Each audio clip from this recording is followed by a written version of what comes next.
Ya. Saya sudah menikah, tapi itu kemarin menikah di gereja. Terus? Ya, ya itu Anaknya tadi. sudah punya? Anaknya siapa? Oh, saya. Anaknya sudah punya? Belum ada anak. Proses. Iya. Itu kemarin juga di gereja juga ada keluarga dari Muslim semua datang di gereja. Bukan kemarin sih, udah lama juga. Iya, Jadi, itulah dia. Di dalam di mana? Bagaimana, saudara? Anda menyembah Yesus di mana Yesus sendiri sibuk menyembah kepada Tuhannya. Itu gimana? Tunggu Dylan cerita. Iya, gimana? Dylan kan Siap. dulu pertamanya itu Muslim ya, terus di sekolah itu orang Kristen, terus belajar terus saya ikut sekolah minggu. Lah sekolah minggu sampai lulus SMA. Seluruh SMA saya sudah buat KTP Islam. KTP sih Islam mungkin. Terus 2012 ya, lulus SMA tuh tahun berapa sih? Terus dulu sudah mau nikah sama orang Islam nih. Sempet tuh KTP pertama aku yang ikut keluarga Kristen kan sudah Kristen. Terus saya balik ke emak aku yang di Cilegon, itu sudah KTP sudah Islam. Terus gak jadi sama itu. Gak jadi. Terus dapat jodoh orang Kristen. Terus 2012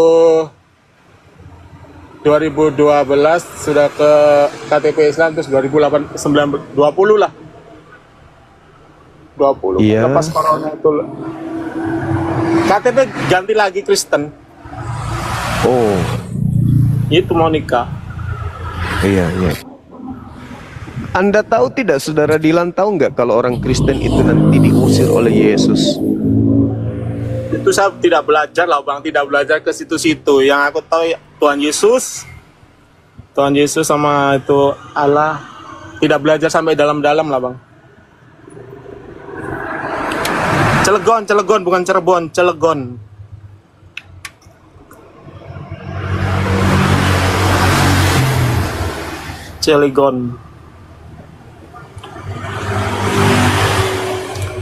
Saya sembahyang Tuhan Yesus, firman dengar tuh. Tapi yalah, iman nggak tahu imannya apa, lemah ya. Iya, maksudnya bukan di situ. Saya jadi bingung harus bicara mulai dari mana ini, saudara Dylan. Anda menyembah kepada Yesus. Menurut Anda dia adalah Tuhan, tapi menurut Yesus dia bukan Tuhan. Itu Allah itu bukannya sama? Nggak sama nih? Allah kan sama kan? Tulisannya juga sama. Ya, Allah itu Tuhan yang umat Islam, Tuhan dalam bahasa Arab itu. Iya, tapi kan sama tulisannya. Bukannya kayak nama saya Dylan. Mana-mana nama kan sama. Atau saya nggak tahu lah. Yang saya pikir sih Allahnya sama lah. Karena enggak sama lah. Kalau Tuhan yang benar itu satu, tidak pernah menjadi makhluk. Tuhan yang satu itu tidak pernah jadi makhluk, tidak pernah mati, tidak pernah makan, tidak pernah minum, tidak pernah ngantuk, tidak pernah dibunuh, tidak pernah ditampar, tidak pernah diludahi, tidak pernah diseret, tidak pernah ditelanjangi, tidak pernah digantung, tidak pernah dibunuh. Itu Tuhan yang betul. Sedangkan yang namanya Yesus itu manusia, pernah jadi bayi, dinetein sama ibunya, pernah ditampar, dibunuh, ditonjok, digantung, ditombak, dibunuh, dikubur. Bagaimana bisa jadi Tuhan yang kayak begitu? Tidak lolos jadi Tuhan bagi orang yang berakal. Begitu, saudara. Tapi kan dia bangkit, bang. Kalau bangkit dari kematian itu hantu. Hantu, makanya di dalam Matius 20, Matius yang bangkit kan jasmaninya, bang, bukan bukan roh yang keluar dari jasmani. Kalau roh keluar dari jasmani, kalau roh keluar dari jasmani kan itu biasanya hantu. Tapi kan yang bangun kan jasmaninya. Murid-murid Yesus ketika Waalaikumsalam Tante Matius. Murid-murid Yesus sabar dulu.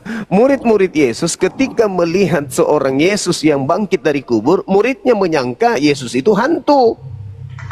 Tapi Kristen mengira orang yang keluar dari kubur itu Tuhan. Kira-kira perkiraan yang betul murid Yesus atau Kristen? Muridnya Yesus ketika melihat orang keluar dari kubur dipikir hantu. Lukas 24 nomor 37. Mereka ketakutan dan kaget sebab mengira melihat hantu. Kristen mengira melihat Tuhan. Kok bisa? Keluar dari kubur kok Tuhan? Yang benar keluar dari kubur itu dikira hantu. Itu baru tepat. Tapi kan kalau hantu itu roh, Bang. Ini dia lobangnya betul-betul ada. Yesus berkata di dalam Yohanes 6 nomor 70. Bukankah aku yang memilih engkau yang 12 dan satu di antaramu adalah iblis? Iblis yang dimaksud oleh Yesus di situ adalah Yudas. Ya betul. Saya pernah itu nonton yang film Yesus lah, yang The Passion of the Christ ini kan. Memang yang lihat ini kan yang perempuan itu lihat dia kira hantu, dia lari. Terus dia bagi tahu itu siapa itu murid-muridnya yang lain, dia melihat hantu, kuburannya kosong. Dia melihat atau nggak tahu lah, melihat hantu kali apa. Tapi itu ada satu murid, dia kira memang hantu, dia percaya. Tapi itu Tuhan Yesus mengatakan, seingat aku lah dari film itu, kalau hantu kan tidak mungkin dagingnya itu berdaging gitu loh, Bang. Ini kan berdaging. Kalau hantu kan roh kalau begini kan nggak ada, hilang gitu. Sedangkan bisa dipegang gitu. Nah, itu sekarang kenapa Yesus kenapa Yesus mengatakan Yudas sebagai iblis? Padahal Yudas itu daging. Yudas apa? Yudas Iskariot. Kenapa Yesus katakan bahwa Yudas Iskariot itu iblis, sementara iblis itu roh? Iblis sifatnya Bang. Sifatnya seperti iblis. Kalau misalnya ada orang kerasukan setan, bisa nggak? Ya itu tadi sifatnya mungkin. Iya, maksudku orang kerasukan setan itu bisa nggak? Kerasukan setan tuh zaman dulu atau zaman sekarang? Ya sekarang pun bisa nggak? Saya nggak percaya sih Bang ada orang kerasukan setan. Masa nggak percaya? Di dalam Bible kok ada orang kerasukan setan, masa Anda nggak percaya? Nanti mah Yudas kerasukan setan. Markus 5 nomor 1 sampai nomor 20 ada seorang yang lari-lari yang tinggal di kubur. Dia kerasukan setan. Masa nggak percaya sama Yesus? Kisah Para Rasul 16 nomor 16 sampai nomor 18 ada orang kerasukan setan. Masa nggak percaya kepada Bible? Aku nggak pernah baca lah Bang. Oke, sekarang saya ganti pertanyaannya. Kira-kira setan bisa nggak mengaku Yesus? Nggak tahu.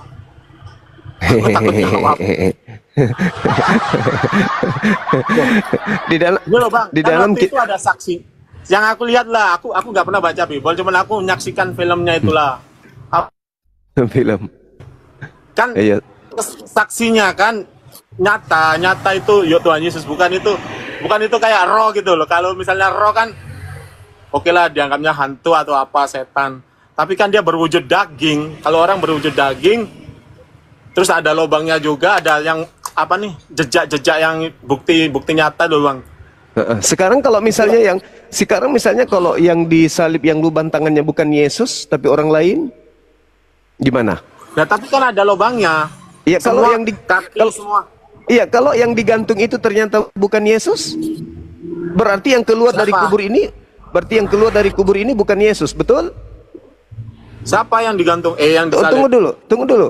Kalau ternyata yang digantung ini bukan Yesus, berarti yang keluar dari kubur ini bukan Yesus, betul? Ternyata itu ternyata itu belum tentu benar kan? Belum tentu benar, belum tentu salah. Iya, betul. Kalau misalnya yang disalib ini bukan Yesus, berarti yang keluar dari kubur juga bukan Yesus kan? Lah kalau misal ini Yesus, yang keluar Yesus dong. Betul. Tapi kalau bukan? Kalau bukan siapa yang disalib itu jelas. Enggak, Bu, jawab dulu. Kalau Yesus yang disalib, berarti yang keluar dari kubur adalah Yesus. Sepakat kita kan? Tapi kalau bukan Yesus yang disalib, berarti yang keluar dari kubur juga bukan Yesus. Sepakat? Aku nggak tahu juga lah. Nah, itu dia.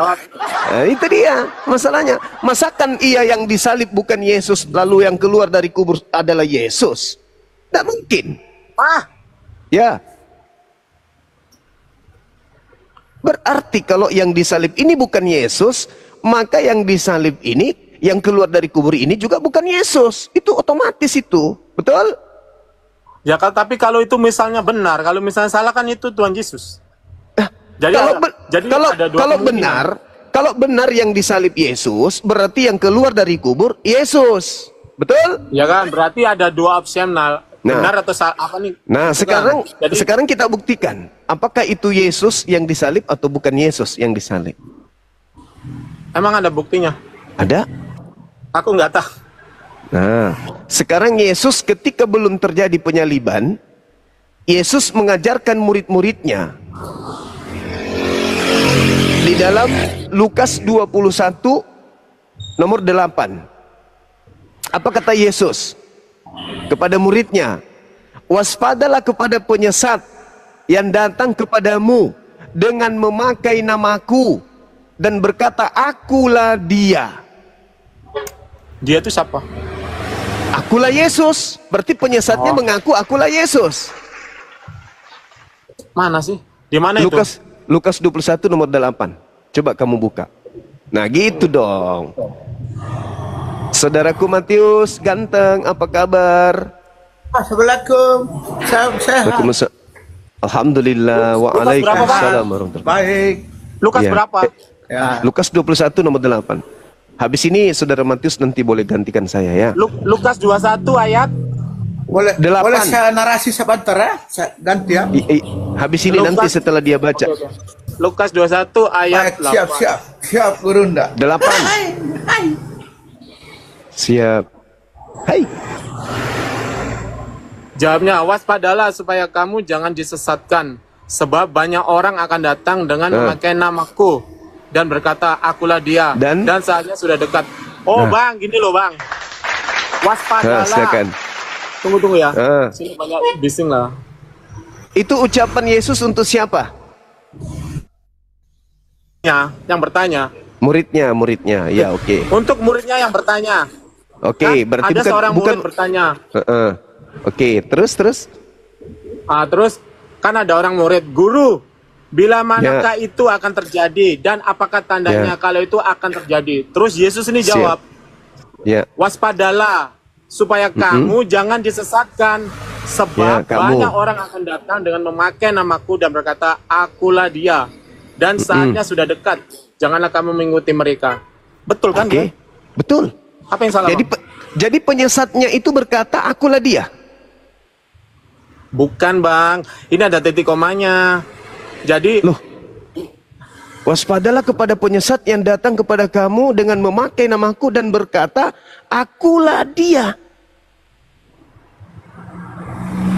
Penyesatnya berkata apa?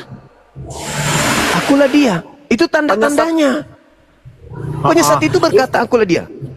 Oke, ini kan Tuhan Yesus yang ngomong kepada muridnya ini. Kayak gini, hey, ini bahasa kita ya, bahasa kita lah. Hey, kamu harus hati-hati, sebab nanti ada orang yang pakai namaku untuk menyesatkan seseorang dengan memakai namaku. Iki lo saya, ini lo saya, gitu kan maksudnya? Iya, penyesatnya itu berkata, akulah Yesus. Penyesatnya. Iya kan? Betul nggak?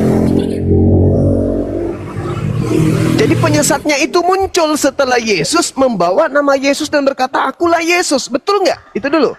Betul dong. Betul dong. Betul. Masya Allah. Nah Siapa oknum yang mengaku akulah dia setelah itu? Baca Yohanes 18 nomor 5, nomor 6, nomor 7, nomor 8 dan seterusnya. Yohanes 18 nomor 5 dan seterusnya. Abang ini kan sebelum itu, ini sebelum yang di Lukas itu, yang di Lukas, Tuhan Yesus ngomong saat terjadi penyalipan. Ya. Nah, di Yohanes nih jauh sebelum penyalipan. Enggak. Di Lukas 21 itu bukan penyaliban, di situ belum penyaliban. Penyalipan. Belum. Terus yang di Yohanes nih jauh sebelum penyalipan. Di Yohanes ini ngomongnya di mundur. Yohanes ini justru itulah oknum yang mengaku Yesus, yang mengaku akulah dia. Itulah yang ditangkap penyesatnya. Bukan abang kalau cermati di Lukas itu dia bicara pada waktu dia mau penyalipan, tapi kalau di Yohanes jauh sebelum penyalipan. Jadinya masa ngomongnya mundur? Duh, dari mana? Dari mana saudara tahu jauh sebelum penyaliban? Sedangkan Yohanes 18 itu detik-detik penangkapan oknum yang bernama Yesus. Coba Anda baca.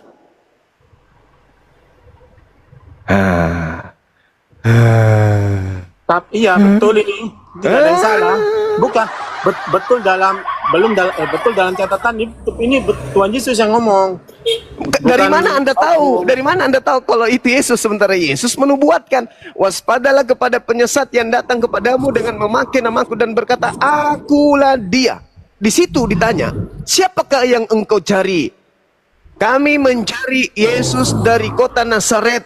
Apa kata orang itu? Akulah dia. Nah tuh. Ini waktu penangkapan loh Bang. Nah iya. Nah, akulah dia. Tadi apa kata Yesus? Waspadalah kepada orang yang mengaku akulah dia. Bukan, ini nggak ada sambungannya sama ayat Lukas Bang. Enggak ada sambungannya. Iya, nggak ada sambungannya. Ini Yohanes ini menceritakan penangkapan. Jadi yang prajurit itu akan menangkap murid Yesus. Daripada Yesus yang ibaratnya jangan mereka yang ditangkap, akulah dia, akulah ini loh yang kamu tangkap, yang kamu cari ini aku, bukan kalau dalam Lukas kan itu firman-Nya mengatakan kalau misalnya ada kayak zaman sekarang ngomongnya penginjilan atau apa, pakailah akulah dia. Lah ini kan waktu ditangkap, daripada dia mengasihi murid-muridnya, daripada muridnya ditangkap, dia mengaku saja akulah Yesus gitu loh. Bukan, nggak ada hubungannya sama Lukas tadi Bang, setelah aku baca. Sekarang pertanyaannya, kenapa kejadian itu di situ ada Lukas, di situ ada Yudas, kenapa? Gini. Ibarat gini, Abang seorang guru ya, Abang Zuma seorang guru punya murid. Anda terus ada apalah gitu mau nangkap Abang. Abang ini ngasih muridnya, jangan tangkap muridku, akulah nih yang kamu cari, aku gitu. Akulah dia yang kamu cari gitu loh Bang. Di mana murid Yesus mau ditangkap? Itu tertulis di mana? Di mana? Murid Yesus itu tidak ada. Tidak ada murid Yesus mau ditangkap, itu nggak ada. Anda baca Lukas 14. Ibaratnya. Itu ada. Nggak ada yang mau. Karena pada waktu itu Bang, karena pada waktu penangkapan Tuhan Yesus, prajurit tidak tahu di mana Yesus, mana yang Yesus, mana yang siapa. Nah, Yudas yang ngasih tahu kan, atau apalah, mencium yang kening Yesus. Nah, prajurit itu yang mana? Iya, gitu kan? saya tahu, Yesus, tapi ini kan ini aku tangkap gitu. Saya nggak diizinkan untuk menjelaskan soalnya teman-teman. Boleh. Aku juga kurang tahu. Aku cuma nonton di film-film lah Bang. Jadi, tapi kalau hubungannya ini setelah aku langsung tangkap, nggak ada hubungannya sama yang di Lukas tadi Bang. Maaf ya Bang. Berarti kamu punya kepercayaan ini cuma melalui film ya, bukan melalui kitab. Bagaimana kamu bisa terpercaya? Kamu percaya mau mendengar kisah Yesus cuma dari film. Itu film sandiwara. Bukan kan, itu film kan dicocokin dari yang ini. Jadi film Jadi film-film nabi-nabi terdahulunya juga sandiwara dong. Kalau film itu kan kalau itu dibuat oleh manusia. Bagaimana kamu bisa percaya melalui film? iya, aku nonton Mau belajar sama itu baca dengar kitab, firman. baca Bible. Aduh, pusing kamu ini. Memang agama memusingkan kamu ini. Saya masuk Islam. Kalau saya ada Kristen terus, bodoh terus sama dengan kamu ini. Pusing. Kamu saja Ya, jadi- percaya dari cerita perjalanan Yesus dari film. Bagaimana mau cerdas? Astaga, perlah. Pusing. Astagfirullah. Coba kamu pikir. Astaga, naga.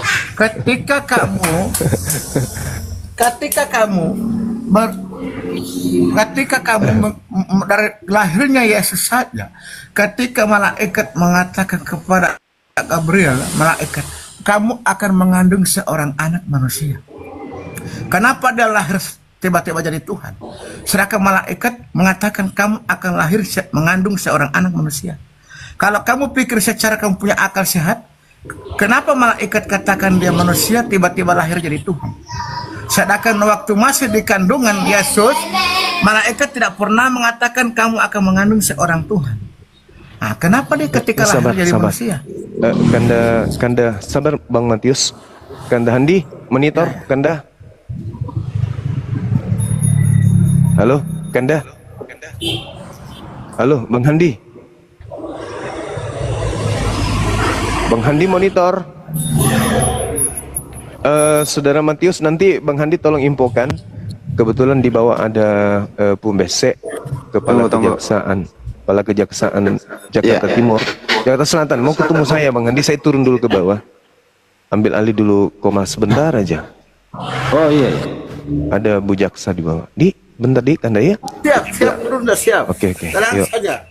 Siap. Yuk, assalamualaikum. Silakan Saudara Dilan. Waalaikumsalam. Diperlembut lagi sedikit. Ya, jangan bosan-bosan kita diskusi di sini. Ya, sebentar aja saya kok. Silakan. Lanjut Bang Andi.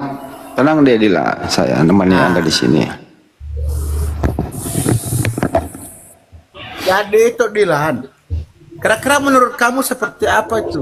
Kalau dari pola pikir kamu. Sekarang kemana dia ini lari? Ada masih dia geli. Bentar. Kameranya Mereka ini tutup harus aja Bang diluruskan. Juma. Biar jelas. Ya nggak apa-apa lah. Kalau tidak diluruskan cara pikir mereka ini, mereka jadi begini. Dilan, bagaimana menurut kamu itu? Ntar dulu jangan dipaksa, dia lagi Kesana dagang itu, kemari. tunggu Bang, dulu. saya turun dulu Bang, ada orang beli nanti naik lagi. Jangan, Saya sudah boleh. nggak usah turun. Gua nggak ngomong sama siapa. Nggak apa-apa lah. Kenapa mau turun? Nggak apa-apa. Halo. Santai aja. Pusing dia Matius. mau jawab itu. Itu saya tanyakan tadi itu. Saya bilang malaikat kan mengatakan Gabriel,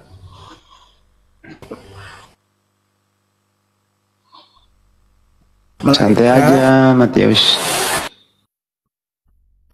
kamu akan mengandung kamu percaya malaikat atau percaya itu malaikat ini? Halo. Halo. Ya. Ya, Muslim Kristen. Muslim Kristen, Bang. Kristen dong. Oh. Sehat ya, Bang? Ya, puji Tuhan, sehat. Ya, mantap. Kalau tadi saya dengar Ya. itu begini, Iya. Bang. Ya. Kan bilangnya yang di Matius sama Lukas tuh, penangkapan sama yang Yesus bilang akan datang. Ya. Itu merujuk pada nabi palsu. Setelah Yesus tuh akan ada orang yang nanti mengaku-ngaku. Halo. Ntar dulu, Matius. Terusin, Bang, terusin. Nah, dia akan ngaku-ngaku kalau dia juga Tuhan, dia juga nabi. Nah, itu Yesus mewanti-wanti, dia kasih nubuatan kalau akan ada nabi palsu. Makanya nanti dia akan datang terus dia bilang, akulah dia. Itu merujuk sebagai dia juga Tuhan, begitu. Kalau saat penangkapan itu Yesus bilang akulah dia, bukan bilang akulah dia nabi palsu, Bang. Tapi ditanya itu di situ, makanya dia bilang akulah dia, orang yang kalian cari. Begitu. Jadi pemahamannya jangan diputar-putar. Ya, jadi menurut abang Nabi palsu itu siapa, Bang? Ya cari tahu sendiri Nabi setelah Yesus siapa, yang dianggap Nabi yang datang setelah Yesus siapa, coba. Tapi sepertinya di situ akan datang padamu, bukan kepada yang lain, kepada muridnya loh Nabi palsu itu, Bang. Maksudnya? Kepada muridnya itu. Bukan. Emangnya ada? Iya. Baca coba Matius 7:15, Bang. Waspadalah terhadap nabi-nabi palsu. Itu bukan datang kepada di luar muridnya, datang kepada muridnya. Datang kepada Bani Israel, Bang. Anda mau larikan ke nabinya umat Islam? Ya kagak nyambung, Bang. Kagak nyambung, Bang. Iya. Banyuman, saya kontrol dulu. Kagak nyambung, Bang Tio gitu. Tapi nggak apa-apa sih. Ya kalau memang mau anggap, ya monggo saja. Ya itu kan doktrin Anda. Kita di sini nggak mau memaksa orang pintar gitu. Ya, di sini tidak ada orang memaksa orang pintar. Tapi bacalah Bible dengan baik. Jelas kok Nabi palsu itu siapa. Sedangkan Nabi sesudah Nabi Isa alaihissalam itu memuliakan dia, tidak mengutuk dia. Ya, jadi sesudah Yesus, sejaman Yesus itu banyak. Bahkan yang namanya Saulus itu menganiaya dan membunuh pengikut-pengikut Yesus. Kemudian Yesus nggak ada, dibuatkan kisah bahwa Yesus itu terkutuk. Ya itulah. Justru ajaran Islam itu memuliakan semua para nabi. Gimana mau palsu? Dan apa hubungannya, nggak nyambung. Justru Yesus berkata, sesudahku, aku akan minta kepada Bapa, ya, karena apa yang aku sampaikan ini belum lengkap, karena kalian belum sanggup menanggungnya. Baiklah, aku akan pergi, aku minta kepada Bapa, datang seorang penolong yang lain. Dia akan memuliakan aku sepanjang masa. Ya, siapakah Nabi yang memuliakan beliau? Dan siapakah umat yang memuliakan semua para Nabi? Justru Andalah yang mengutuk dia. Siapakah bosnya pengutuk ini? Ya, baca tulisan Paulus.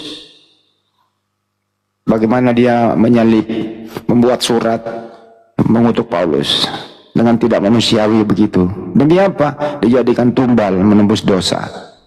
Gak ada istilahnya Nabi Muhammad mengajarkan tumbal menebus dosa. Gak ada itu. Jadi kita, kalau memang Anda ilmunya, doktrin akutnya begitu dari bapak-bapak gereja, ya monggo saja. Tapi Anda kalah dalam berargumentasi. Dan Anda kalah dalam pembuktian di lapangan, data dan fakta. Itu di mana? Anda omong ini di mana? Apa itu? Lihatnya, bacanya dari mana ini? Anda omong bahwa apa? Aku akan minta kepada Bapak. Oke. Oh, nggak tahu ya. Ya, kadang kalian baca nih, kadang bilang kalian, tapi sebenarnya tidak ada di situ, hanya ditambah-tambahin lah gitu. Loh, nggak boleh nambah-nambah. Nah, masa? Bukanlah. Coba baca di Matius, Yohanes 14, 16, 17. Yohanes 16, 17. Ya, Yohanes 14, 16, 17. Oh, ya.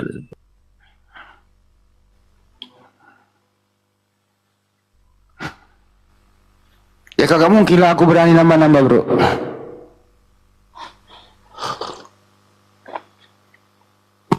Umat Islam itu pantang nambah-nambah.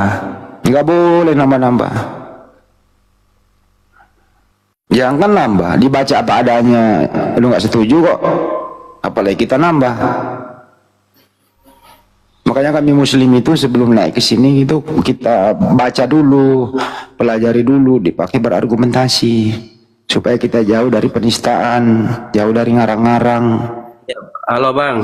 Ya. Ya, ayat Yohanes itu merujuk kepada siapa? Kenapa? Jadi maksud Abang, Yesus omong akan memberikan penolong tuh maksudnya Ya makanya Anda dulu dong yang jawab. Di situ kan ada seorang Iya, saya penolong maksud lain. saya kan Anda kan pasti sudah baca, ya Ah, ah. toh. Pasti sudah tahu nih, ini maksudnya gimana, ke siapa, ya kan? Jadi Anda nggak tahu, saya yang ngajarin Anda nih. Bukan, saya bukan nggak tahu, tapi saya cuma tanya pemahaman Iya, kamu. berarti gimana Anda bertanya, dulu. Baru berarti saya Anda nggak tahu dong. bedakan, begitu. Kalau saya ngomong, nanti kamu paksain gitu. Ngomong dulu, nggak apa-apa, ayo. Berarti Anda bertanya, berarti Anda nggak tahu. Saya kasih tahu. Anda kan yang memberitahu, Anda yang memberitahu saya. Ya udah, ini bilang. saya mau kasih tahu. Iya, coba. Ya, baik. Di situ Yesus Iya. sebagai seorang nabi nih, ya, untuk Bani Israel. Tuhan. Taruh diam dulu kalau nanya. Oh iya. Ya, beliau itu mengajar kepada Bani Israel sempatnya 3,5 tahun. Nggak Jangan cukup itu. Jangan inilah ayat yang tadi aja, jangan putar-putar lah. Ya ini makanya saya jelaskan dulu. Ya gitu langsung ya. itu sudah ya intinya saja supaya cepat kita. Ya udah kamu aja yang ngomong, saya diam dulu. Maksudnya saya ngomong, kamu ngomong yang tadi yang Ya ini lagi saya mau memberitahu kepada Anda kronologisnya seperti apa, kan begitu. ya sudah itu. Ya jelas di dalam Al-Quran itu sesudah Nabi Isa alaihissalam ya Nabi Muhammad sallallahu alaihi wasallam. Islam itu, ajaran Nabi Muhammad itu memuliakan semua para nabi. Kalau Nabi persingkat ya. Jadi sesudah Nabi Isa alaihissalam, Nabi Muhammad sallallahu alaihi wasallam, ya Al-Quran itu sempurna sudah. Kemudian Nabi Muhammad untuk rahmatan lil alamin, untuk seluruh umat manusia. Karena nabi-nabi sebelumnya itu nabi-nabi lokal pada kaumnya saja. Nah itu kalau mau jawab mas singkatnya. Oke. Sudah Bang. Kalau ya saya sudah jawab, menurut Anda siapa? Sesudah Yesus. Silakan gantian. Di situ, halo Bang, ayat 16 itu jelas ya. Yesus bilang dia akan meminta kepada Bapa untuk apa? Kasih satu penolong ya. Iya kan? Di apa? 16 Ya itu. siapa? Siapa? Halo? Siapa sesudah Yesus siapa? Dengar, iya. Iya. Di ayat ini Yohanes 14 ayat 16 itu kan Yesus bilang dia akan meminta kepada Bapa, betul nggak? Seorang penolong, siapa orang itu? Iya, dengar, iya makanya. Itu, iya, cuman iya atau tidak aja. Iya, siapa? Terus di ayat 17, Bang, ayat 17-nya dibaca. Yaitu roh kebenaran. Itu Muhammad roh. Itu seorang dulu 16 dulu seorang. Kok pindah ke seorang? Ada kata orang loh itu. Itu kan mengingkari datanya Bang nih. harus rujuk di jangan Bang, gimana lari ke data. Makanya baca dulu, jangan dapat kamu sama kode. kami beda. Sekarang Anda sebutkan siapa orang itu dulu. Siapa? Ya itu roh, Bang. Orang kok roh? Orang kok roh? Roh lah. Baca baik. Kan sudah dijelaskan Saya di baca. 17-nya. Kamu kok Bible kau lawan pula bro? Janganlah kau lawan Bible. Yang dengerin saya bacakan ya. Jangan Bible kau lawan. Ini sebanyak teman-teman kita Kristen ini loh ya. Musuhnya adalah Bible-nya sendiri gitu loh, nggak mau jujur. Kenapa? Iya, Karena sudah, ntar dulu Matius, udah terakut bro. Abang dari ini pendeta. pola pikirnya mandek. Saya baca ya tuh ya. Nih dengerin. Abang memaksakan untuk abang pun pemahaman. Saya harus percaya gimana Bang? Itu tidak bisa. Ini datanya jelas tertulis. Saya baca ya. Abang. Aku akan minta kepada Bapa dan Dia akan memberikan kepadamu seorang penolong yang lain. Seorang ini, dengerin dulu. Seorang ini adalah monyet atau orang? Iya Bang. Kata seorang ini dia monyet atau orang? Si orang. Orang ya. Pertanyaannya orang ini siapa? Orang ini siapa? Iya. Macet. Iya si orang itu ya orang lah mas. Ya, siapa namanya? Siapa namanya? Si orang itu kan roh Bang. Nanti dia tidak akan diterima di dunia. Tapi kamu mengenal dia. Kamu itu yang percaya kepada Yesus yang akan mengenal roh itu Bang. Bro banyak yang monitor lo, malu lo cara berbicara lo. Bukan abang. Karena abang dengar kata seorang, abang langsung stuck di situ. Oh dia harus orang supaya bisa kayak Muhammad. Bukan Bang. Enggak, ini kan ada dua nih di sini. Bukan Bang. Dengar Abang ya. Kamu ini saya tanya, kamu nggak jawab. Kau tanya aku, saya jawab. Kenapa kau takut? Bukan, Bro, bukan kenapa kau takut, tapi takut? seorang itu bukan dia orang, tapi di Oh, ayat jadi bawahnya seorang itu di bukan orang, ayat tapi monyet. 17, ayat abang baca 17-nya dulu, Bang. Oke, dengerin ya. Jadi seorang itu bukan orang tapi monyet ya. Terserah lah. jangan nangis. Pemahaman kamu orang itu monyet, ya terserah kamu. Ya, jadi makanya kalau orang itu orang, siapa orang itu? Ayo. Seorang. Ayo, kalau nggak mau sebut nama orang itu saya ganti pakai monyet nih. Gimana? Abang, bukan masalah roh, itu dia bukan orang. Jangan dulu Namanya ngomongin kita roh, manusia, ini ngomongin orang kita dulu. punya roh, Bang. Ya orang itu siapa? Ya roh itu, Bang. Oh jadi orang itu adalah roh. Ya, Begitu. datang sebagai bentuk roh, begitu, Bang. Sejak kapan ada orang Sejak Berbentuknya dia kapan bukan ada orang kayak kamu dan saya, bukan, tapi dia bentuknya roh, Bang. Dan dengerin dulu ya, bro. Sejak kapan ada orang berbentuk roh saja? Hai, sejak kamu tidak bilang maksudnya sudahlah. Orang kok roh kok dikasih dianggap orang gimana sih? Kamu Ya, ini itu kan dalam bentuknya. kamu ini lagi sakit ya bang ya? Kamu yang pola pikirnya kamu nggak masuk. Ini seorang loh bang. Saya ulang sekali lagi bang. Kata seorang ini A orang, B motor. Jawab. Kata seorang ini adalah A orang, B motor. Jawab. Kusiksa kau di sini supaya akalmu berfungsi. Jangan lompat ke 17 dulu. Ya, tapi abang lihat dulu, apakah orang itu bisa menyertai? Apakah dia akan kirim orang untuk menyertai? Dia bisa sertai orang itu selama-lamanya. Orang ini siapa? Ya itu. Orang ini siapa? Ya sebetulnya namanya. Itu coba abang lihat di teks asli dulu. Loh, emang lu bisa baca original teks? Ya bukan, kalau lu apa bisa gak? Kenapa lu nyuruh saya? Ya bisa Kalau gak? yang baca original teks baru kau pakai menjawab. Apa? Tanpa bule. Mulai lagi nih kacau di Kristen nih. Dan yang pada kenapa sih kenapa yang pada blow semua sih? Lu baca 15-nya bang. Ya udah baca, kau yang baca. Kau baca 19 perikop baru kau jawab siapa orang ini. Kusiksa kau di sini. Siapa orang ini? Sebutlah, nggak berani bilang aja Paulus. Kenapa sih? Takut aman. Orang kok. Ya, supaya dia Orang ini sebut dulu orangnya. Dalam 17-nya. Kamu lu bisa paham nggak? Sebut dulu nama orang itu siapa. Gimana? Kita ke 17. Itu yang Orang itu bukan motor, bukan nyomot. Ayo malu nih ya. Kalau gua malu gua kalau begini, benar malu. Ini barang nih. Siapa orang itu dulu? Ngomong dulu. Siapa orang itu? Abang, umur manusia ini berapa tahun kira-kira coba? Enggak usah lah kau pindah topik malu. Kan kamu bilang seorang, terus kamu ngotot harus orang toh? Ya sesudah Yesus kan ada orang. Hidup Ada berapa orang yang lama? gantung dia. Hah? Yesus berkata, sesudah aku ada orang. Iya, terus itu orang tuh bisa Ya orang itu siapa? Saya tanya kamu loh. Saya yang nanya kamu loh. Siapa orang itu? Aduh, nggak bisa diskusi ini. Debat lu nih kita jadikan. Udah kamu nggak bisa diskusi. Kamu memerlukan orang Kristen. Matius sebentar dulu ya dek ya. Inilah teman-teman yang saya maksud.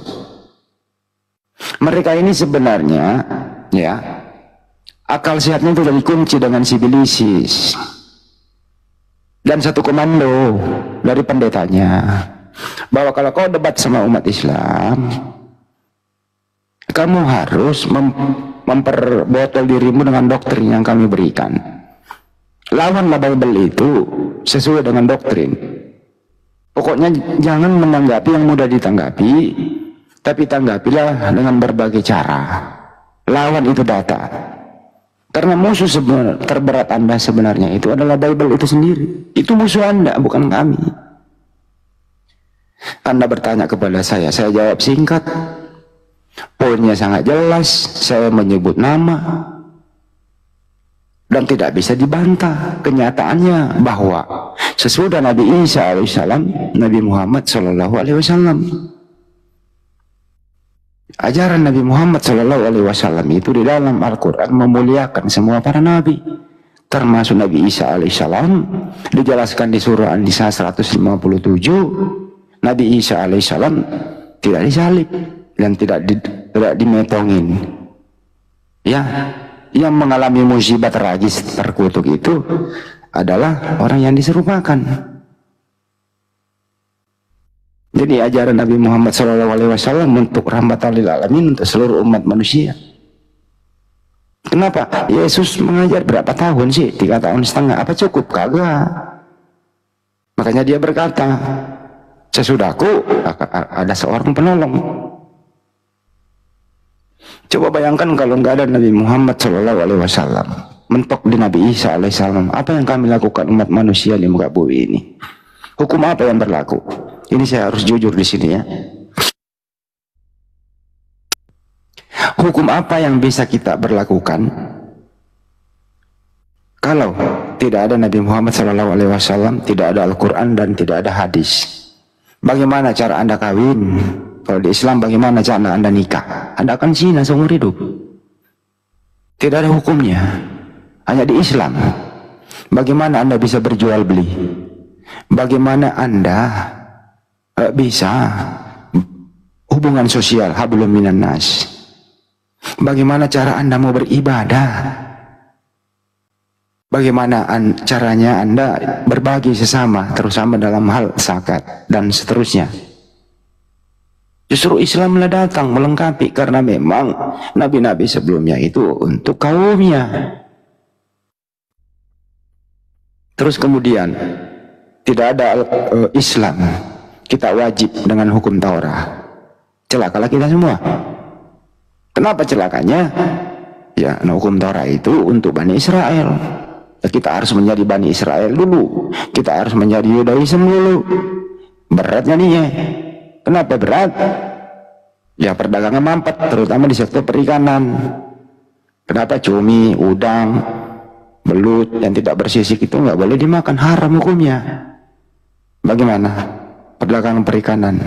Jadi nggak sesuai dengan kemajuan yang akan datang. Jadi memang waktu itu teman-teman, kaum Bani Israel ini memang orangnya agak sedikit tegar tengkuk, makanya diberikan hukum yang berat.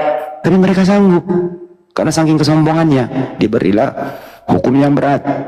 Istri lagi dapat, misalnya ya, istri dapat, mereka itu nggak boleh ditemanin tidur. Mereka dibuatkan kamar khusus karena dianggap menajiskan dan harus dipotong merpati dan seterusnya. Banyak sekali larangan-larangan di hukum Taurat itu. Nah, alhamdulillah dengan adanya Islam, Nabi Muhammad SAW ya bisa mengakomodir semua dan tidak pernah ditelan oleh zaman.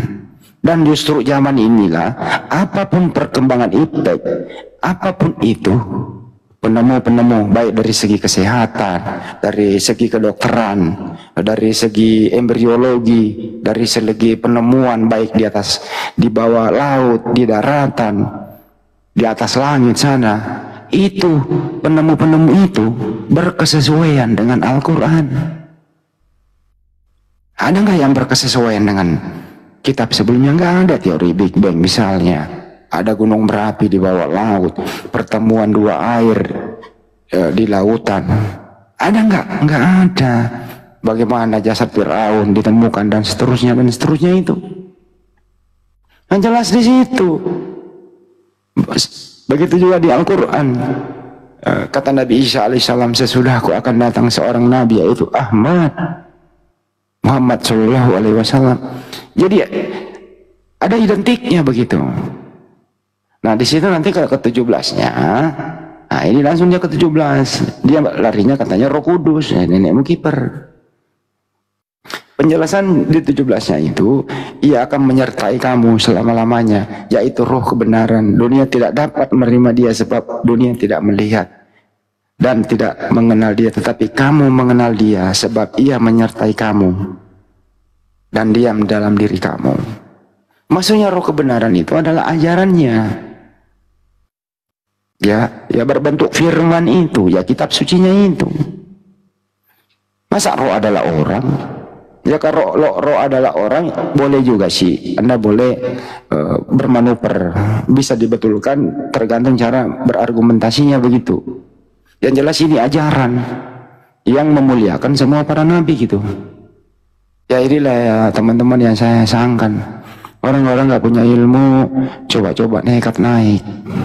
Ya begini memalukan begitu. Jadi kalian semua sebagai umat Islam, banggalah. Kenapa? Karena di dalam Al-Quran semua para nabi kita muliakan. Siapakah yang tidak memuliakan? Justru siapa?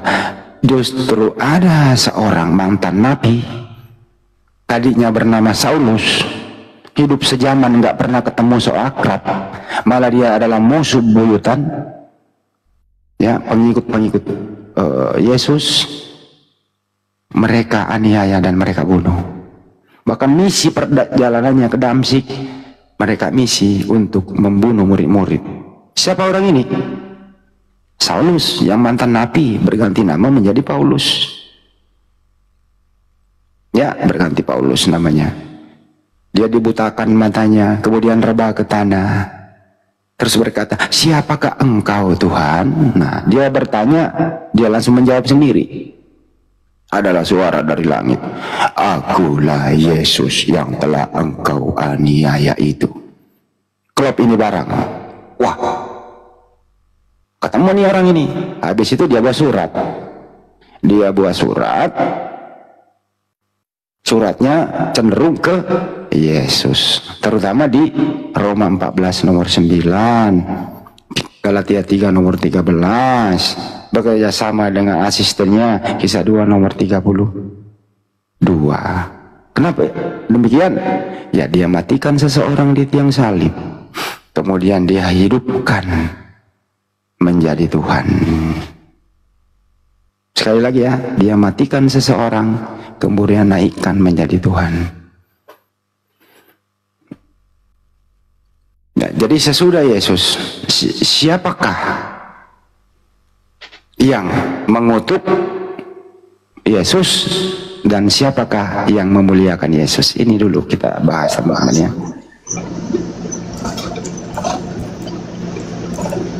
Naikin oteng gimana sih? Kalau nggak ada gimana ya? Mau dinaikin kalau nggak ada. Silakan Pak Ugu. Ada yang mau disampaikan Bang? Ya, Assalamualaikum Bang Andi.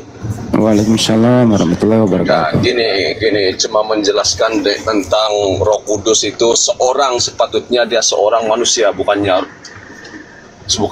Roh Kudus. Nah, gitu. Maksudnya gini nih Bang. Seorang manusia bermaksud dia akan datang seorang manusia, bukannya seorang Roh Kudus. Kalau seorang Roh Kudus yang menyertai Anda selamanya, bayangkan berapa jutaan triliunan umat Kristen nih, kalau seorang demi seorang itu ada Roh Kudusnya sendiri, itu berapa orang sudah? Ya Bang. Ya, saya udah bilang tadi Bang, musuh mereka adalah Bebelnya sendiri. Dan lagi Bang Andi, kenapa Allah mengambil masa sehingga 500 tahun setelah itu baru menurunkan Nabi Muhammad SAW? Masa patra Bang, bahasa Sunda nggak enak, masa patra. Ya. Maksudnya setelah 500 tahun baru Nabi Muhammad datang untuk menegakkan kekosongan kenabian ya. Betul. Ya, maksudnya Allah di situ menampakkan kepada Kristen semua apa ulah-ulah nabi palsu itu di situ, tapi mereka masih tidak sadar. 500 tahun Allah memberi peluang kepada manusia untuk berpikir, dan itu jelas nabi palsu itu berulah di situ sehingga 500 tahun. Takkan itu pun mereka tidak paham, gitu. Jadi bagi saya pun minim dalam agama, tapi secara logikanya kita boleh pikir Allah mengetahui segalanya dan dia bisa maksudnya mengatur segala itu dengan cara supaya manusia itu sadar atau tidak. Tapi manusia ini sekarang kayaknya modal lima saja itu masalah. Nah, gitu. Jadi itu aja Bang, mungkin baik ada kalau ada oten naikin oten, aku diturunin aja Bang. Cuman itu aja mau minta penjelasannya gitu. Bang ini di mana ya Bang? Malaysia apa? Malaysia Bang, Malaysia. Oh tapi bahasa Melayu Indonesia nya bagus loh. Ya kita kan di Kepulauan Borneo Bang, jadi maksudnya ya bahasanya itu lebih kurang sama. Lagipun ya apa salahnya dalam lintas agama ini ya kita saling kongsi logika itu ya biasa aja, santai aja gitu. Makanya itu Kristen kalau ditanya sesudah Yesus siapa? Ya, masalahnya itu nggak mau dia menjawab. Nggak mau. Sebab Yesus itu membuatkan, memberitahu kepada sahabatnya, para muridnya, setelah aku, maksudnya setelah kepergian dia ada yang akan mengaku sebagai Kristus gitu, seperti dia. Bukan Nabi Muhammad. Nabi Muhammad tidak pernah mengaku sebagai Yesus. Itu bagi oten-oten semua yang mendengar, pikir sendiri, jangan didoktrinkan oleh dogma itu. Ada aneh itu. Bentar, pasang apa? Songkap. Pasang handset. Aneh lagi makan apa aneh? Terlalu. Maaf. Sebelum kita bicara harus kenalkan dulu agamanya dulu. Ibu Dani Kristen dia. Aduh. Kristen. Ini Abai double suaranya Abai. Ya, maaf. Sebelum kita bicara harus kenalkan dulu agamanya dulu, baru kita bicara lah. Abai dia agama apa? Abai agamanya Islam dari Timor Leste, Bang. Oh Timor Leste, masya Allah. Ya satu Kristen di sini. Agamanya Islam. Aduh dia nggak denger kita nih. Abai double suaranya Abai double suaranya, saya mute dulu ya Abai ya. Oke Bang. Ya. Double gitu, sangat mengganggu sekali.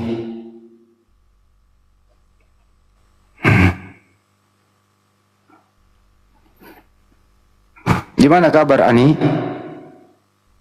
Baik, mau makan tadi sih. Oh makan aja dulu Ani. Beli pecel aku nih. Di mute aja dulu. Iya. Belum makan jadinya, udah kubungkus lagi. Ya belum habisin dicampur aja dulu Ani, sambil nunggu juga Bang Juma datang. Habisin aja dulu, saya kan nggak pernah maksa orang. Iya makan itu harus loh. Iya sih, udah jam berapa nih? Kalian nggak makan? Kalian nggak makan siang? Saya kalau siang jarang makan Ani. Harus makan siang lah kalau siang. Karena kita kerja. Udah sarapan tadi, jadi nanti makannya itu sore, menjaga postur, menjaga perut biar nggak gendut.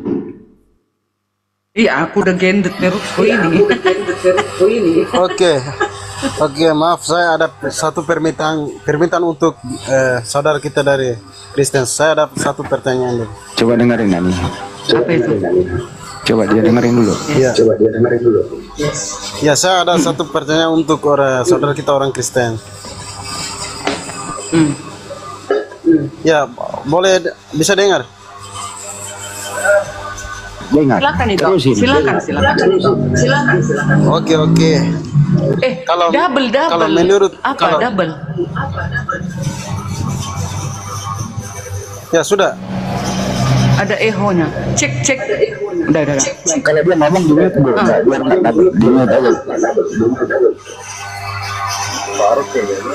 Udah dengar ya? Kuat iya ya. Tes. Silakan Abang.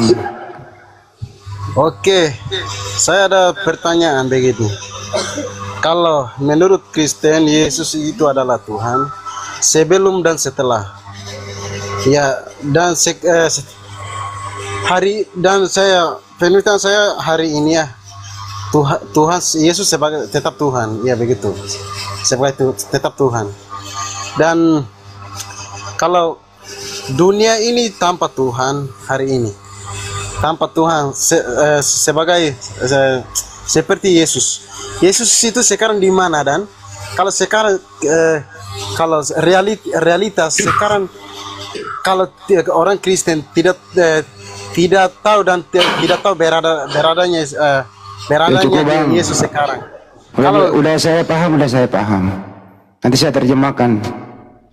Ani, Yesus itu selama di bumi dia Tuhan kah? Dan Yesus sekarang ada di mana? Itu Ani. Yes. Oke. Di bumi Yesus gelarnya tetap Tuhan. Lukas 2 ayat 11. Belum lahir, telah lahir bagimu juru selamat Kristus Tuhan di kota Daud. Itu malaikat yang berseru. Lalu sekarang Yesus di mana? Matius 28 ayat 18. Yesus berkuasa di surga. Nah itu dia. Makanya kenapa kau abai meninggalkan Yesus? Sungguh malang nasibmu, nanti kelak dia yang datang di akhir zaman. Yohanes 9 ayat 39, Yesus berkata, Aku akan datang ke dunia untuk menghakimi. Gak tahu kau ayat ini, makanya kau tinggalkan Yesus. Sungguh kasihanlah dirimu sayang. Yesus nanti yang datang membangkitkan orang di akhir zaman. Yohanes 6 ayat 40. Ayo, silakan. Oke, sudah. Iya, oke. Tapi realitasnya sekarang, Yesusnya di mana? Tidak ada yang tahu. Masa dunia sekarang, seluruh umat manusia ini sekarang, zaman sekarang ini tanpa Tuhan kok? Dunia ini di tangannya siapa sekarang dengan umat manusia seluruh dunia ini? Kalau Tuhannya sekarang di mana tidak ada yang tahu pun. Ya. Kenapa itu? Ya, lanjut. Si Abai kok tungki kali, Mbak Abai? Kanda Ibu Darnik bilang, Matius 28 ayat 18, Yesus berkuasa di sorga. Ada ayatnya, bukan congor. Lalu malaikat juga mengatakan, sewaktu Maria mau melihat Yesus ke buku kubur, untuk apa kalian datang ke sini mau melihat Yesus? Yesus yang mau kalian lihat itu sudah berangkat ke surga dan akan datang kembali seperti engkau melihat dia datang dari surga, katanya. Sekarang Yesus di surga, makanya kita sekarang berdoa kepadanya. Dia sudah kembali. Tunggu. Dia sekarang sudah kembali ke asalnya. Sesuai dengan Yohanes 1 ayat 1 sampai 14. Pada mulanya Yesus ini adalah firman. Sebelum menjadi manusia ya, Yesus ini adalah firman bersama-sama dengan Elohim. Setelah dia menjadi manusia, firman Elohim ini menjadi manusia turun ke bumi, jadilah Yesus. Makanya di bumi dia berkuasa, menyembuhkan orang, menghidupkan orang mati. Pendarahan 16 tahun berdarah-darah perempuan itu, jubahnya disentuh saja sembuh. Air menjadi anggur berapa bakul berapa baskom itu ya, air waktu pesta di Kanaan itu. Lalu orang yang lumpuh bisa berjalan, ya, orang yang kerasukan setan disembuhkan. Itu kuasanya sewaktu dia berada di bumi. Sekarang di mana dia? Dia mati, hidup kembali dan naik ke surga, disaksikan oleh muridnya. Kan sewaktu Yesus naik ke surga, yang melihat banyak loh. Muridnya yang 12, Yusuf dan Maria, dan orang-orang yang sudah percaya pada dia pada saat itu. Ada sekitar 500 orang. Ada ditulis di dalam Alkitab. Dia sekarang berada berkuasa di surga dan akan datang kembali untuk mengadili manusia, seluruh manusia. Halo, itu tinggalkan Yesus. Gitu Abai. Ada lagi pertanyaan? Oke, sudah. Sudah. Iya. Masa Tritunggal itu sekarang bersama semuanya berada di surga? Ayatnya di mana? Belajar di mana kalau Tritunggal itu sekarang bersama kumpul di surga tuh? Ini ya. Coba baca dulu ayat Yohanes 1. Oke. Yesus ini sebelum menjadi manusia, dia itu adalah firman Elohim. Elohim dia sebelum jadi manusia. Yohanes 1 ayat 1 kita baca ya. Ini dia. Ya. Nih, pada mulanya adalah firman. Firman itu bersama-sama dengan Elohim. Dan firman itu adalah Elohim. Firman itu telah menjadi manusia dan diam di antara kita, yaitu kemuliaannya yang diberikan kepadanya sebagai anak tunggal Bapa, penuh kasih karunia dan kebenaran. Yohanes memberi kesaksian tentang dia dan berseru, katanya, inilah dia yang kumaksudkan ketika aku berkata, kemudian daripada aku akan datang dia yang telah mendahului aku, sebab dia telah ada sebelum aku. Bayangkan itu, sebelum Yohanes ada, Yesus sudah ada. Itulah dia, Elohim itu. Turun ke bumi siapa? Firman Elohim menjadi manusia. Apa misinya datang ke bumi? Untuk misi penyelamatan dunia. Oke. Waduh, turun dia nggak apa-apa. Bu Darni kok sepertinya ini, Bu Darni ini terlalu terinspirasi doktrin yang bersumber dari Roma, karena ada Tuhan Sang Pencipta itu turun ke bumi, sebagaimana kisah atau cerita atau kepercayaan Romawi itu ada dewa-dewa menjelma, ada penjelmaan di sana begitu. Karena kalau tidak ada penjelmaan, nggak dilihat dengan kasat mata, ya mereka sembah itu dianggap tidak ada. Jadi harus ada gambarannya. Nah, itulah kepercayaan zaman dulu, peradaban kuno oleh Romawi kuno gitu loh, Bu Darni. Sekali lagi saya ulang ya, mereka ini Bu Darni, kalau tidak dilihat itu barang, dia nggak percaya. Ya. Jadi kalau nggak dilihat itu bentuknya Tuhan, dia nggak percaya kalau pernah ada Tuhan. Ini kan doktrinnya Bu Darni. Betul apa betul Bu Darni seperti itu? Silakan.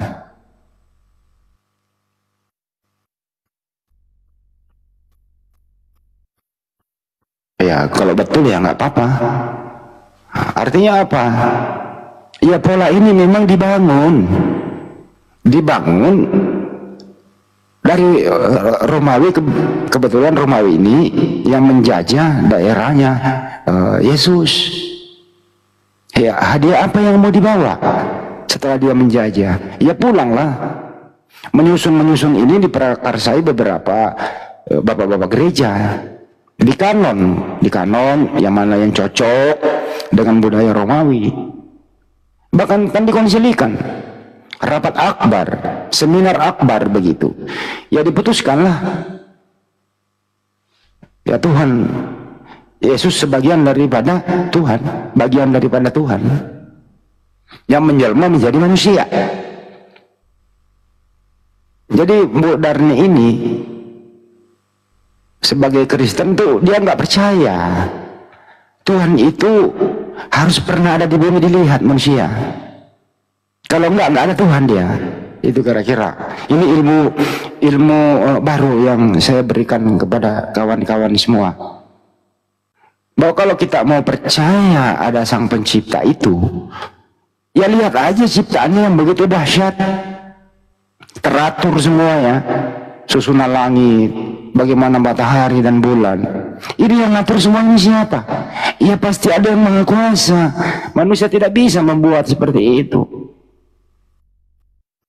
Bahkan kita manusia ini diciptakan secara proporsional, diberi akal sempurna ciptaannya manusia ini, kiri kanan semua, kuping kiri kanan, mata dua dan seterusnya itu. Siapa yang menciptakan kita? Ada. Tapi kalau teman kita Kristen terutama Bu Darni itu dia nggak percaya kalau nggak pernah turun ke bumi, memperkenalkan dirinya bahwa saya loh jelmaan Tuhan turun ke bumi. Itu kira-kira. Ini ajaran para nabi enggak? Nabi Musa alaihissalam nggak pernah mengajarkan demikian. Nah inilah makanya Bibelnya Bu Darni itu berbahasa Yunani. Ya berbau Yunani lah. Terutama yang paling prinsipil disinilah momentumnya bahwa kalau hal ini nggak ada Kristen, yaitu ada orang mati di tiang salib menebus dosa mereka. Nah di sini kalau nggak ada orang mati di tiang salib, Kristen nggak ada. Budar ini nggak ada. Di situ kuncinya. Penyiksaan tau di situ. Karena memang zaman-zaman dulu itu sebelum ada semua peradaban, ya Romawi kan peradabannya cukup paling lama ya. Ya ada juga tumbang. Tumbangnya dipersembahkan kepada para dewa-dewa, kepada dewa Molok dan seterusnya. Ya kita maklumi sih. Yang penting kan kita toleran di sini. Tidak toleran, ya silakan saja, Bu Darni, jujur saja. Jadi Kristen itu, Bu Darni, tidak ada hubungannya dengan ajaran para nabi. Sebenarnya kiblatnya atau sumber Kristen itu, mohon maaf, pertama kali nongol di Antioquia. Di sanalah Paulus setahun lamanya. Disitulah pertama kali disebut Kristen. Itu juga ejekan Kristen itu. Kristen itu bukan artinya pengikut Yesus, tapi pengikut Paulus kok. Di Antioquia itu Yesus nggak ada. Ya, di Antioquia itu Yesus nggak ada. Yang ada di sana itu Barnabas, Paulus, dan beberapa murid-murid. Orang-orang yang ada di Turki. Itu Turki udah ke Eropaan, teman-teman. Anda boleh buka map di mana sih itu Antioquia. Orang Turki paham lah. Kalau memang ini barang bisa terlalu dipercaya, ya siaralah ke sana sebenarnya. Mestinya Kristen itu siarannya ke Turki, ke Antioquia. Disinilah agama saya mulai nongol. Mestinya jangan ke Yerusalem dong. Apain coba? Serak Soru. Semua sih ngapain ke sana? Di sana tempat pembunuhan orang. Di sana kamu dieksekusi. Di sana kamu diludahi. Yang menyambut Anda kalau ke sana itu pemandu wisata. Mereka menganggap Anda datang ya wisata, ya menambah devisa. Tapi dalam hati mereka, lu siapa sih lu kemari? Di sini nggak ada hubungannya dengan kepercayaan lu. Di sini tauhid semua lu di sini. Ya mestinya teman-teman Bu Darni kalau mau siaran nih, mestinya ke Antioquia. Carilah itu Antioquia. Disitulah pertama kali disebut murid pengikut Paulus itu dan Barnabas disebut Kristen. Jadi tempat lahirnya Kristen, teman-teman, di mana? Saya ulang kembali nih teman-teman. Nah, lo harus belajar nih. Tempat lahirnya Kristen: A, Yerusalem, B, Antioquia. Benar nih, tempat lahirnya Kristen: A, Yerusalem, B, Antioquia. Iya, waktu murid-murid Yesus orang Yahudi, kan ada orang Kristen Yahudi 2%. Enggak, tempat lahirnya pertama kali enggak tahu kah? Bang Handi, awal pertama kali Kristen itu di Arab, ya kan? Di Arab abad pertama Kristen lebih dahulu daripada Islam. Islam abad ke-7. Saya nggak nanya itu, dengerin dulu pertanyaan saya. Udah. Tapi nama pertama Kristen kali disebut di Antioquia. Ya, Antioquia dong. Itu ejekan. Iya, Tapi kami sudah murid Yesus. Kami udah murid Yesus melalui murid-muridnya yang 12 itu, Hawariunnya yang 12 itu. Itu dia. Makanya tulisan di sini pun ada tulisan muridnya di dalam Alkitab ini, Yohanes, Matius, dan pengikut Kristus, Markus, Lukas itu termasuk penginjil. Walaupun itu tidak murid Yesus, Lukas dengan Markus, tetapi mereka itu adalah penginjil. Dokter itu Lukas itu. Jadi kami melalui itu kami menjadi Kristen, murid-murid Yesus itu. Lalu dikabarkan. Makanya kan sekali dikatakan lagi, Yesus, Darni, pergilah ke seluruh bangsa, ajarlah dan baptislah mereka. Kan kata Yesus. Bukan itu, Bu Darni. Jujur dulu di sini pertanyaan sederhana. Iya. Di manakah pertama kali dan di manakah Kristen itu lahir? Di mana, Bu Darni? Kristen itu ada di masa Yesus, karena kami Kristen itu artinya pengikut Yesus. Itu artinya. Tadi karena Kristen kami artinya pengikut Yesus, maka dibuatlah agama. Sebentar. Kristen artinya pengikut Yesus. Salah. Ya itu artinya Kristen. Jadi karena Indonesia meminta harus didaftarkan agama itu ke pemerintahan, maka dibuatlah juga Kristen. Kristen itu sebenarnya itu pengikut Yesus. Itu bukan nama agama Kristen itu. Tapi kalau sudah dikatakan Kristus, dia sudah pengikut Isa Al-Masih, pengikut Tuhan Yesus. Nah itu. Berarti melalui 12 rasul. Kita pakai data Dan tunggu dulu, di luar dari 12 rasul ada 70. Di luar dari 70 ribuan ada. Sampai ke Medan, ke Pancur Batu. Coba Ibu Darni, daripada kemana-mana, coba Ibu baca deh KPR 1126. Iya, pengejekan itu Kristen di Antioquia, tahu aku. Ya, jadi di mana pertanyaannya, di manakah pertama kali murid-murid itu disebut Kristen? Di mana? Iya, di Antioquia waktu diejek. Tapi sebelum diejek, pengikut Yesus ini kan sudah ada. Sewaktu ada muridnya sudah ada Kristen pengikut Yesus. Namanya juga pengikut. Kami kan pengikut Yesus. Murid-muridnya pengikut Yesus. Yang saya tanya, gimana istilah sih? Kristen ini pertama kali ada di mana? Di Antioquia waktu pengejekan. Jadi Kristen itu bukan artinya pengikut Yesus. Itulah kalian guru-guru palsu Bang. Katanya tadi bilang udah dibilang Kristen. Arti Kristen itu pengikut Yesus. Ya, itu dia. Terus artinya. Pertama kali Kristen nongol itu artinya apa di Antioquia? Iya, karena diejek pengikut Yesus ini, maka dikatakanlah Kristen. Itu dia. Saya ulang kembali ya. Bentar ya, aku ambil dulu Alkitabku. Bentar, aku ambil Alkitab. Bentar, aku ambil Alkitab dulu. Jadi setahun lamanya di sana teman-teman, ya, murid-murid yang ada di sana itu Paulus, nggak ada Yesus. Jadi yang ada di sana itu mengajar Paulus. Setahun lamanya di sana, disitulah pertama kali murid-murid disebut Kristen. Siapakah murid-murid? Ya murid-muridnya Paulus. Jadi Kristen ini artinya pengikut Paulus, karena tidak ada Yesus di situ. Makanya diejek gitu loh. Susah amat jujurnya ya. Yesus nggak ada ke Antioquia. Bagaimana mungkin Paulus bersama orang-orang disebut pengikut Andi Selebes? Kepala saya nggak ada di situ. Oke bang Handi, ini dia. Kristen adalah sebutan bagi pengikut agama Kristen yang berpusat pada ajaran dan kehidupan Yesus Kristus.